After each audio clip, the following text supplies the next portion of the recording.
Deuxième partie en compagnie de Brice. Brice qui a donc suivi mon père au moment où il enseignait le judo et l'aïkido et qui a continué de rester en contact avec lui par quelques lettres, etc. T'es passé le voir en Oui, Bretagne. plusieurs fois en Bretagne aussi, oui. Bon. Oui. Alors j'espère que ça vous passionne autant que moi, mais moi je découvre un... Enfin, je suis content de reparler de mon père. Je te remercie de m'en parler avec justement ta vision, ton interprétation, voilà, saluer sa mémoire. Ça me fait penser à quelque chose qui m'embête un petit peu, parce que justement au début d'élévation, je l'avais chopé au moment où il était en train d'écosser des petits pois sur la terrasse, et avec mon petit enregistreur, je lui ai dit, mais papa, dis-moi, quel est le sens de la vie? Et il était parti pendant une demi-heure, petit con, qu'est-ce que tu me poses des questions dont tu connais même pas les termes, et il m'avait fait un magnifique discours. Voilà, on avait eu un dialogue, un échange assez mouvementé, mais surtout avec humour et avec tendresse, ce qui est toujours une bonne chose. Et après, quelques semaines plus tard, j'ai proposé à mon père de le mettre sur Internet dans les premières années d'élévation. Ah, malheureux, mais jamais cette discussion est entre toi et moi, le fameux émetteur-récepteur que tu disais dans la première partie, que déjà il fallait savoir si la personne comprenait bien ce que l'autre se disait et que l'échange était déjà direct et pas tordu, et que donc personne d'autre ne devrait entendre cette conversation parce que personne d'autre ne pourrait la comprendre comme l'émetteur et le récepteur, enfin toute une théorie qui me dépasse encore maintenant, mais que je comprends, et donc à l'interdiction de diffuser cette conversation, mais proposition de la continuer, de reprendre l'enregistrement et de re-enregistrer par-dessus chaque phrase un autre enregistrement, enfin un truc super compliqué où il fallait pas possible. C'était bien entendu une proposition pour qu'on se voit plus souvent et qu'on reste en contact plus longtemps, mais voilà, matériellement au niveau du temps, c'était pas possible. J'avais essayé, mais c'était vraiment pas possible. Et résultat, j'ai un enregistrement de mon père intéressant, comme tout ce que pouvait dire mon père quand il se lançait à un partage dans des discussions philosophiques limite ésotériques, mais en tout cas bien pensées, qui n'est pas diffusé. Et je vais t'impliquer dans l'affaire, Brice. Est-ce que tu crois qu'après un petit montage pour enlever quelques noms d'oiseaux ou éventuellement quelques hésitations, je devrais diffuser cette conversation d'un fils à son père, alors que de son vivant, il n'avait pas voulu? C'est une très bonne question, merci d'avoir posé. Ah oui, je te fais un beau cadeau là. Mais non, mais c'est une question à laquelle j'ai déjà un peu réfléchi en fait, parce que tu m'avais parlé de cet enregistrement, et puis aussi je me la suis posée par rapport à cette présente interview, parce qu'effectivement, pour lui, comme tu l'as dit, en fait, il y a l'émetteur-récepteur, le message, et voilà, et quand il me disait quelque chose parfois, et que j'avais pas bien entendu, ou enfin, je lui demandais est-ce que vous pourriez répéter? Et il dit non, je répète pas. Non, je répète pas. J'ai dit ce que j'avais à dire. Si tu l'as pas entendu, c'est que enfin, grosso modo, peut-être que tu n'étais pas prêt, ou peut-être que ton cerveau l'a entendu, etc. Enfin, grosso modo, voilà, pour lui, il y a le message. Donc c'est quand même assez particulier comme façon de faire, mais qui peut se comprendre, s'expliquer aussi, bien sûr. J'avais aussi posé la question quand je l'avais recroisé. J'ai dit, bah, est-ce que ça vous dirait pas d'écrire un livre ou, enfin, il m'a dit non, parce que voilà, il disait que ce qui compte, c'est la relation aussi au-delà des mots, c'est la relation entre les personnes qui sont là, je pense, et peut-être l'échange, la connivence, quelque chose. Le contact. Le contact, et qui dépasse aussi simplement enfin, qui englobe les sens, mais aussi connus, mais aussi peut-être des sens inconnus, peut-être, je sais pas. Donc là, peut-être aussi une ouverture d'esprit vers ce que tu recherches aussi, je ne sais pas. Quelque chose de cosmologique. Mais effectivement, et que le lecteur, il ne le connaît pas, donc il ne peut pas s'adresser à un lecteur qui ne connaît pas. Il ne peut pas écrire pour quelqu'un qui ne connaît pas. Voilà. Alors, cependant, je me dis que même si, effectivement, on n'est pas le destinataire originel de la conversation, il peut y avoir quand même des choses intéressantes qui peuvent être comprises. Ça me rappelle aussi, dans un autre domaine, des mises en scène de théâtre. Parce qu'en fait, les pièces de théâtre, parfois ne sont pas filmées, parce qu'on dit que la mise en scène est la propriété intellectuelle du metteur en scène, et que donc du coup, on n'a pas le droit de filmer, parce que, bon, soit, mais du coup, même si, bien sûr, il n'y a pas l'émotion du spectacle direct, qu'il y a une déperdition avec une retransmission, eh bien, c'est dommage de perdre cette vision de la mise en scène qui parfois est merveilleuse. Voilà, ça me rappelle un peu ça. Donc, je pense que... On va le savoir ce que tu vas penser, mais Ah, je délaye un petit peu ce que tu es en train de dire. C'est-à-dire qu'effectivement, si on filme avec 3 caméras ou avec une seule caméra une mise en scène, on va dénaturer la mise en scène aussi, parce qu'il y aura un autre œil, il y aura des cadres qui vont réduire ce spectacle. Et donc là, c'est pas exactement ce que voulait faire le metteur en scène. C'est ça aussi, on dénature. il y a ça, et puis aussi, je pense, une question de propriété intellectuelle, qui n'est Oui. pas le cas pour ton père, mais aussi le fait que si c'est diffusé, après, d'autres vont pouvoir copier, ça. Donc ça, c'est en même Aussi. temps... Reprendre les idées voilà, c'est ça. et les dénaturer aussi. Aussi. Et donc Mais- ce que tu pensais, donc c'était ça. Voilà, mais peut-être que bon, cet état d'esprit des metteurs en scène est peut-être lié à il y a quelques années, parce que maintenant, où la communication était peut-être moindre, par les moyens visuels étaient quand même plus légers que voilà, étaient moins Oui. communs. Maintenant, c'est quand même un peu difficile de faire un blackout sur un spectacle comme ça. Enfin, Non, mais c'est on plus sait compliqué. bien qu'entre Mais la présence physiquement du spectacle ou le regarder à la télé ou sur un écran ou un smartphone, c'est pas pareil. tout à fait, tout à fait. On ne perçoit pas pareil. Et alors là, donc, même si c'est trahir un petit peu ce qu'il disait, je pense que ça peut comme être profitable de faire écouter ce qu'il disait. Ah bon? Ah oui? Ah bon? Alors, écoute, alors, bon, très bien. Ça va me faire du boulot parce qu'il faut que je retrouve l'enregistrement. Mais si toi, tu me donnes ton accord, comme Papounet, après ces 3 petites pierres empilées les unes sur les autres au moment de la dispersion des cendres, j'ai pas de nouvelles vraiment de cartes postales, de rêves, par médium interposé. C'est l'absence totale. Je suis ton idée. Grâce à cette conversation, on a mis au moins une bonne introduction sur ce que vous allez pouvoir entendre en audio sur cette même page de cette conversation, donc il y a de cela de bonnes années. Vous savez que mon père ne voulait pas que ce soit diffusé, en tout cas qu'il considérait le dialogue comme sur un certain point, et que vous allez être un auditeur libre, et qu'il faut en avoir conscience pendant tout le long de cet entretien que j'ai eu avec lui à propos du sens de la vie. Voilà, donc je ne vous demande pas de commentaires assassins ou de jugements idiots, mais par contre, éventuellement, une continuité dans l'esprit de mon père, de ce qu'il a tenté de me faire comprendre à ce moment-là entre 2 petits pois écossais. Donc ça, c'est tout en bas de la page. Très bien, je me posais la question, je te posais la question, j'ai ta réponse, et comme je sais que tu étais bien vu par mon père, et réciproquement, j'acquiesce. Alors, il était quand même avec un esprit assez noir, disais-je, et la maladie aidant, on ne peut pas non plus voir la vie youplala, youplali. C'est une belle phrase, ça. Et les derniers moments où je le rencontrais, il me parlait, mais je sais que c'était d'une façon détournée, des trous noirs. Des trous noirs dans le cosmos. Et à mon avis, il voulait me faire comprendre que la mort était un trou noir. Et il se posait la question sur les trous noirs où, bon, naturellement, toute énergie, force, lumière était absorbée et n'existait plus. Enfin, c'est ce qu'on a comme explication des trous noirs. C'est l'antimatière par excellence. J'essayais de faire comprendre que oui, dans les connaissances actuelles, on nous dit ça, mais qu'est-ce qui nous dit que c'est pas simplement une porte vers un monde encore plus merveilleux? Mes croyances optimistes et réelles.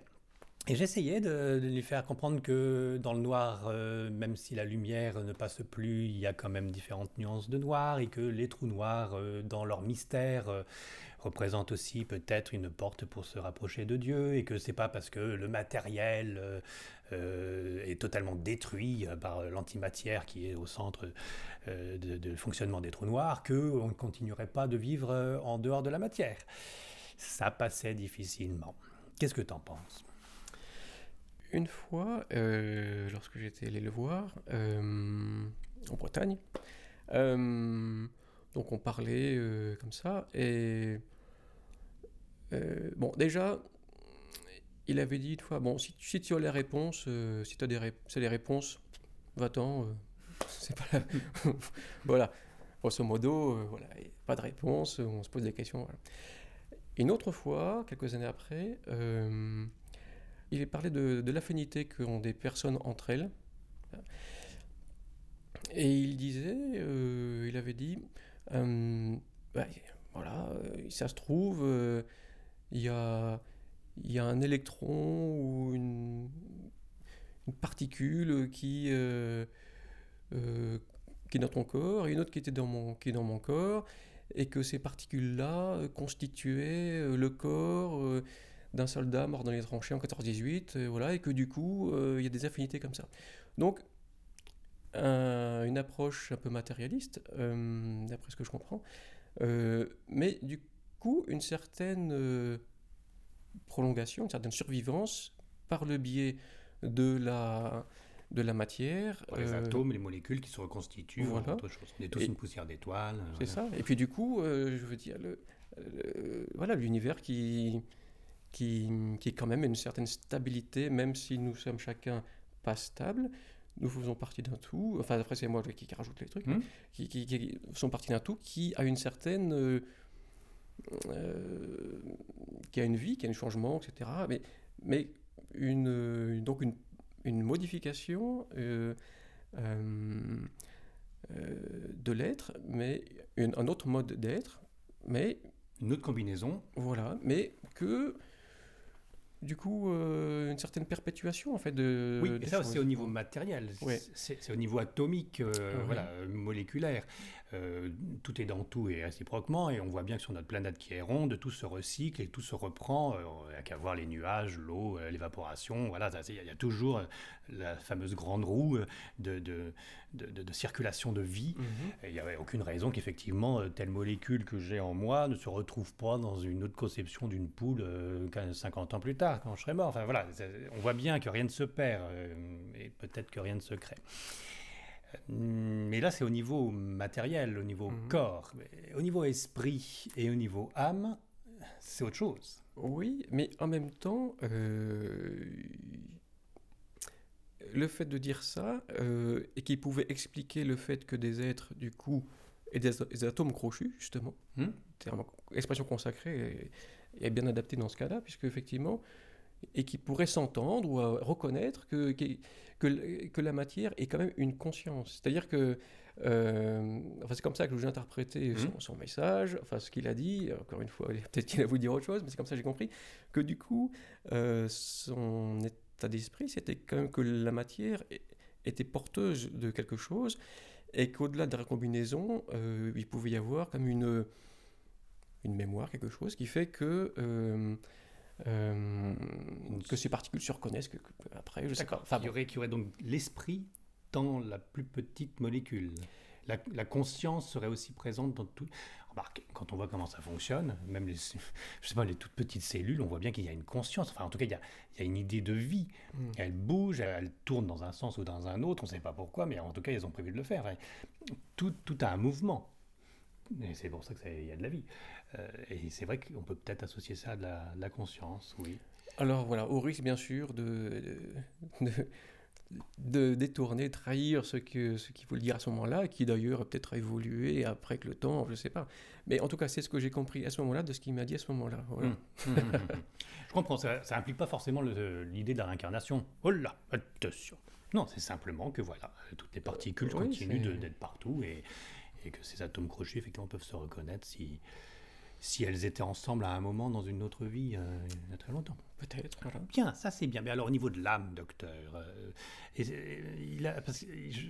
au niveau de la religion, il me disait mais arrête de t'accrocher à Jésus-Christ. Enfin, moi j'assume à 100% mon côté catho et limite sectaire, ne pas vouloir voir le reste, et mon admiration sans borne pour Jésus-Christ. Même si on le fait passer pour un extraterrestre ou qu'il n'est pas mort, enfin, moi c'est pas grave, je sais que pour lui aussi c'est pas grave, on peut dire ce qu'on veut sur lui et l'utiliser de toutes les manières. J'ai une admiration sans borne donc pour les chrétiens et les catholiques protestants et orthodoxes, voilà, je les mets tous. Néanmoins, lui, il me disait, Jésus-Christ, un peu, débarrasse-toi de ça, et vis ta vie, Sous-entendu, la religion, c'est des mensonges, quoi, c'est des manipulations. Lui, il était comme ça, quoi. Hein. Il était outré de savoir que je pouvais aller à la messe le dimanche matin. Voilà, on en était là. Hein. Dans l'autre sens, moi, je lui demandais, mais pourquoi ça t'énerve autant? Sous-entendu, est-ce que tu es un malin qui ne peut même pas rentrer dans l'église? Mais bon, c'était mal perçu, c'était mal perçu. Non, non, mais c'était mal perçu. Bon, de ton côté, tu le voyais comment? Pas forcément un malin, mais quelqu'un qui a une, une telle opposition par rapport à certaines choses. Peut-être que c'est quelqu'un qui se pose des questions ou se pose des questions ou a été déçu ou refuse de... Enfin, en tout cas, il n'était pas forcément calme avec ça. Mais il n'était pas calme avec beaucoup de choses aussi. C'est ça. Une certaine colère en lui qui, de par son expérience passée, sa vie, voilà. Et alors, bon, lui, je me souviens qu'il avait dit une fois, donc quelques années après, bien sûr, pendant les cours, tout ça, que de toute façon, Jésus, il n'existait pas, il n'avait jamais existé, donc voilà, pour lui, c'est même pas... Un montage de toutes pièces. En tout cas, voilà, que c'est quelque chose, oui, que du coup, on en faisait tout un truc, et que, voilà, pour lui, c'était... Donc, c'est même pas... c'est même au-delà de dire que de ce que tu dis, c'est que pour lui, voilà, il n'existait pas. Mais bon, c'est ça, pourquoi pas, chacun a son approche différente. Le tout, c'est de tâcher d'être heureux et d'être en harmonie avec soi et les autres. Après, voilà. Après, il ne voulait pas suivre non plus un dogme quel qu'il soit. Ah non, non, non. Il s'estimait suffisamment intelligent pour être au-delà de suivre, comme tous les moutons, tel ou tel précepte, hein, c'est ça. Effectivement, il m'a fait part du fait qu'il avait une grande intelligence, qu'il avait un QI très important et que... Ça, je tiens de lui. Mais bon, ça, il a dû le dire aussi, ça. Enfin, bon, que du coup, à un certain moment de sa vie, même qu'il élaborait des tests pour tester les QI, tout ça. Enfin, que voilà. Enfin, voilà, que quelqu'un... voilà. Mais en même temps, bon, il y a différents aspects. Bon, l'intelligence est une chose. Après, il y a certaines ouvertures qu'il y a ou qu'il n'y a pas. Après, on peut considérer comme étant dommage le fait, effectivement, un certain ostracisme à certaines choses. Bon. Mais ce n'est... Est-ce que c'était... Mais c'était pas non plus vraiment totalement du nihilisme, peut-être. Enfin, c'est vrai qu'il avait une idée un peu noire des choses, comme tu disais. Un certain pragmatisme, peut-être. Un certain... Ce qui est un constat. Voilà. Quand on est mort, on est mort. Voilà. Mais avec quand même un regard quand même intelligent sur les choses, quoi, et à se poser quand même des questions. Mais en disant que de toute façon, voilà, on n'a pas les réponses. Et donc du coup, il se méfiait, mais je pense que c'est aussi une attitude saine, des personnes qui avancent en disant « moi j'ai les réponses ». Et ça, je pense qu'il faut fuir ce genre de situation, bien sûr. Après, voilà, après c'est son mode de fonctionnement, son mode de défense peut-être, je ne sais pas, qui fait que qu'il était aussi catégorique. Voilà. Et oui, la vie n'a pas été tendre avec lui. Lui n'a pas été tendre non plus avec d'autres. Mais ça avait l'avantage de faire gagner du temps. Voilà. C'est bien aussi d'être aimable, sucre, miel, pendant des années, de vraiment pas dire les choses. C'est vrai qu'au bout de 4-5 ans, on a perdu du temps. Autant être franc et direct. Bah, disons, dire les choses, c'est bien. Après, il y a différentes façons. Oui. On y revient. Ça dépend de l'autre, du récepteur. Voilà. Il y a différentes façons de faire les choses. Lui, il était direct. Bon. Comme une fois, je me rappelle, j'avais dit ça à mon père. Une fois, il avait dit non à un de mes frères ou sœurs à propos de je sais quoi, etc. Et puis, mon frère ou une de mes sœurs, c'était un peu offusqué, etc. Et il avait dit, ah ouais, mais il faut s'habituer à entendre le non. Sinon. Alors j'avais dit à mon père, oui, mais il y a différentes façons de dire non. Donc, du coup, il y a ça aussi, c'est la façon d'aborder voilà, l'aspect psychologique aussi de la personne en face, qui n'est pas forcément... La sensibilité de l'autre. Voilà. Et parfois, il allait au-delà. Est-ce que c'est parce qu'il ne la voyait pas? Ce serait faire injure à son intelligence Ou et est-ce son qu'il- intuition. Oui. Mais où est-ce qu'il pensait qu'il fallait y aller parce que tout exposé, etc. Le truc, c'est qu'en face, ça peut faire plus de dégâts qu'autre chose. Et c'est ça le problème. C'est le principe de pas mal d'analystes, c'est voilà, on déconstruit la personne pour la reconstruire, et ça, il l'avait vraiment en tête souvent, et d'une façon assez brutale, et effectivement, bon, paix, amour et harmonie, je serais plutôt de ce principe-là, et accepter l'autre tel qu'il est. On a tous des failles, on a tous des défauts, on est tous pécheurs, on est pécheurs, on est pécheurs. Bon, c'est pas grave non plus, on ira tous au paradis si vraiment on le souhaite. Encore faut-il le souhaiter. Comme le bonheur sur Terre. On sera tous heureux sur Terre si on le souhaite. Le bonheur, ça se travaille, les enfants, ça se travaille tous les jours. Es-tu heureux, Brice? Et j'y travaille, comme tu dis, et je pense que je peux me considérer heureux, oui. Avec toutes les imperfections que je sens bien, etc. Mais heureux dans le sens simplement, déjà, le fait de cette sensation dont je parlais tout à l'heure, du mouvement, de sentir en fait autour de soi, de faire partie d'un tout. Du cosmos? Oui. Et ça, c'est quelque chose qui est vraiment une source de... Enfin, ça relativise tout. C'est-à-dire que tout le reste, les petits problèmes, etc., on dit, waouh. Oui. Tu vois? Quand on voit les choses de haut, c'est rien du tout. Bah, C'est quoi? Ce mouvement. Alors je parlais du qui, mais c'est au-delà du qui. C'est Dieu. C'est juste le cosmos. Et puis c'est quoi? je sais pas, Tu fais partie de quoi finalement? Parce que c'est quoi? Quel est le détail du mouvement? Enfin, je vois bien le mouvement, mais Je sais pas. Bon, j'ai une éducation catholique. c'est voilà. très bien. Bien ou pas bien, Ah, sinon, c'est très bien. Non, c'est très, très c'est comme ça. Et du coup, avec cette ouverture-là, et après la pratique des arts martiaux, notamment, et puis, je sais pas, une façon de ressentir les choses, c'est... ce sont des moments privilégiés, en fait, où on sent aussi de l'amour. On sent de l'amour pour tout ce qui nous environne, et on se sent en paix, en fait, et on a l'impression de dégager un truc de paix, quoi.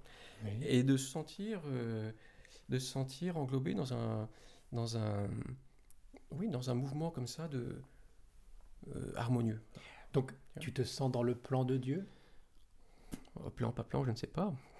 Euh, Est-ce que tu sens Dieu quelque part ou non, c'est juste c'est un mouvement cosmologique tout simple, tu fais partie de l'univers et c'est tout? Ou est-ce que tu te sens dans la grande horloge, dans la grande tapisserie que Dieu a déjà préparée longtemps à l'avance je dirais que l'univers et c'est tout, c'est peut-être un peu réducteur, mais si j'ose dire ça.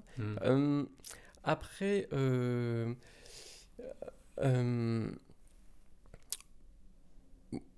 dirais que c'est un grand mystère. Parce que bon, l'idée que parfois qu'on a anthropomorphique d'un Dieu le Père. Voilà, bon, c'est une représentation, à mon sens, hein, je parle bien sûr pour moi, une représentation de quelque chose qui est ressenti. Bon. Mais j'aurais tendance, actuellement en tout cas, maintenant, à en fait ouvrir à pas en fait personnaliser, mais à conscientiser un ensemble. C'est-à-dire que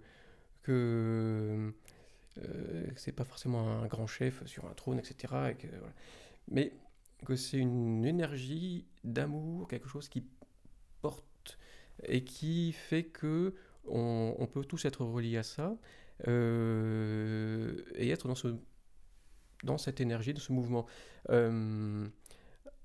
Alors après, quelle que soit la façon d'y parvenir, de toute façon, je veux dire, chacun son chemin.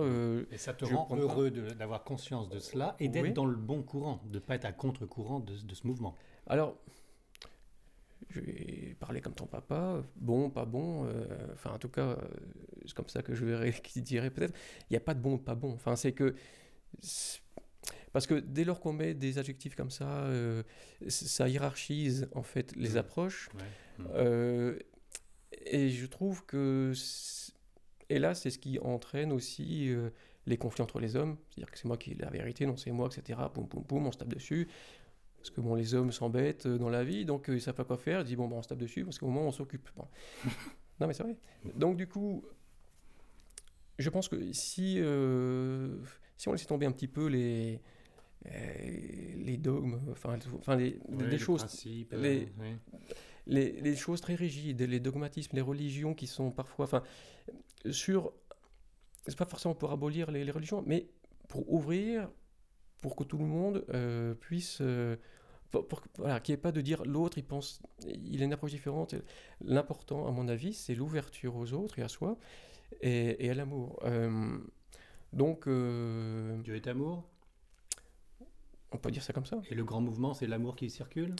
On peut dire ça comme ça, l'énergie, le mouvement, Mais alors, quand on est dans des descriptions de Dieu aussi vastes, aussi larges et aussi peu précises, on peut aussi s'y perdre, quoi. Voilà, c'est facile, Dieu est amour, point. Voilà. Il faut conceptualiser la chose. Dans l'amour, il y a un peu de tout. Quel amour moi, je veux bien qu'on ne fasse pas une dichotomie bien, mal, etc. Néanmoins, catholique comme tu es et comme moi, on a quand même les deux versants. Hein. On a l'enfer, le paradis, le bien, le mal, le yin, le yang. Est-ce qu'il n'y a pas un combat quand même à mener nous, êtres humains, est-ce qu'on n'est pas à moitié bien, à moitié mal? Et est-ce qu'il n'y a pas un sens de la vie et un contresens de la vie qu'il faudrait éviter? Là,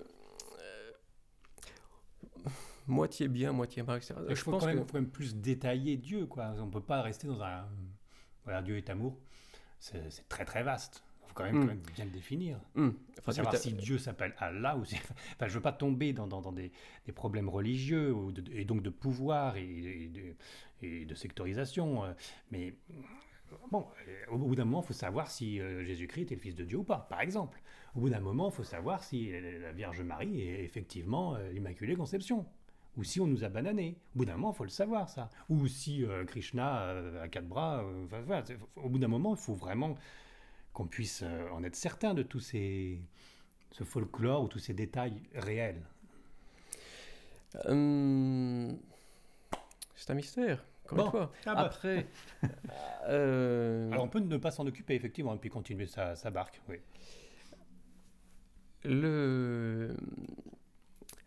Quand tu dis détailler les choses, bon, c'est toi qui dis, un peu sous un ton provocateur que je retrouve, qui dit Dieu est amour, et alors. Ouais. Je disais que c'était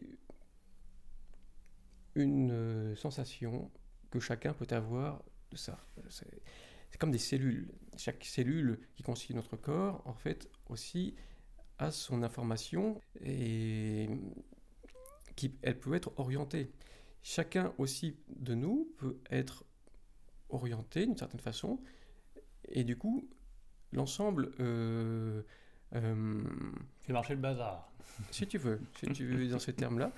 Et après, le détail, c'est aussi aimer, sentir l'amour sur des personnes, déjà dans les situations quotidiennes. Et c'est pas forcément évident. Après, on peut être agacé par tel ou tel comportement, etc. Mais je veux dire, en même temps, l'amour, c'est pas forcément, être béat ou à dire... à faire fi de tout ce qui nous embête ou aux circonstances en disant c'est pas grave. Je pense que l'amour c'est une espèce d'optimisme et de regard bienveillant aussi sur ce qui nous entoure, et de considérer aussi que lorsqu'il y a des choses qui nous embêtent ou que des gens dont comportement nous énerve, etc., que c'est aussi un moyen pour soi déjà de se rendre compte que ça nous embête, donc du coup se dire tiens, c'est quand même bizarre, chacun aussi a peut-être à se convertir, et à ce moment-là tu parlais du bien et du mal, etc. Moi je ne parlerais pas forcément ces termes-là, je dirais changer le regard, interprétation encore une fois. Ouais. Et le combat intérieur, dont d'ailleurs, voilà, qu'on retrouve dans différentes spiritualités. Enfin, c'est voilà, mais bon, là, on va peut-être un peu trop loin, je ne sais pas. D'accord. Donc, pour être dans le mouvement, personnellement, le mouvement, je le vois comme l'une des conceptions de Dieu. Donc, pour être en accord avec Dieu, c'est bien entendu tous ces nouveaux courants, enfin, pas aussi nouveaux que ça, mais enfin, l'écologie, ne pas abîmer la planète, ne pas abîmer la vie, respecter la vie, tout ça, voilà, on est dans le mouvement. Éventuellement de la création de Dieu pour ceux qui sont croyants, mais en tout cas, déjà, on se sauve soi-même en respectant la vie, quelle qu'elle soit sur notre planète. C'est déjà une façon d'être heureux et d'œuvrer dans le bon sens. Je pense qu'il y a quand même un sens pour s'élever, tu vois, pour pas régresser, pour pas tomber dans la cave ou le troisième sous-sol. Ouais. Bon, là, peut-être revenir sur ton papa. Je me souviens aussi que, par exemple, donc pour lui, le judo, c'était aussi une façon intelligente de faire travailler sa viande, il avait dit. Ah oui. Voilà.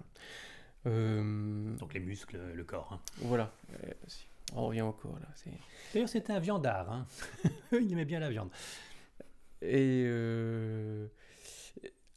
aussi, il m'avait fait du fait que il avait à un moment, il y avait des élèves qui étaient venus, enfin des jeunes qui étaient dans un centre peut-être pour jeunes social, etc. Oui. Enfin, et qui avaient une certaine quantité d'argent pour chacun faire quelque chose par mois dans leurs activités.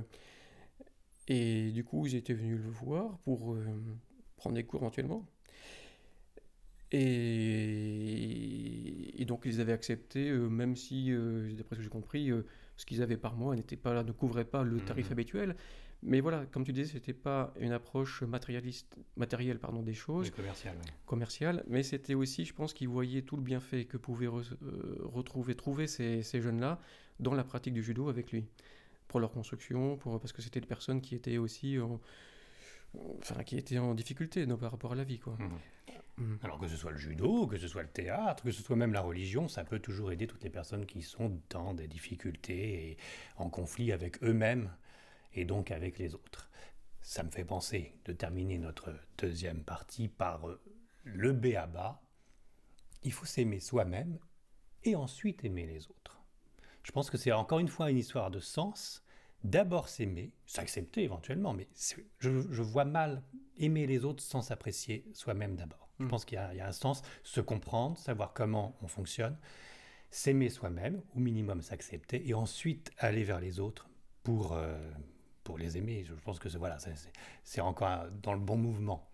Brice, on se retrouve dans la troisième et dernière partie pour lire toutes les petites notes et pour parler encore plus précisément de mon papounet. Parce que voilà, naturellement, on parle de tout et de rien, mais on parle surtout de la présence de Papounet qui est parmi nous et qui doit bien se marrer d'ailleurs. À tout de suite.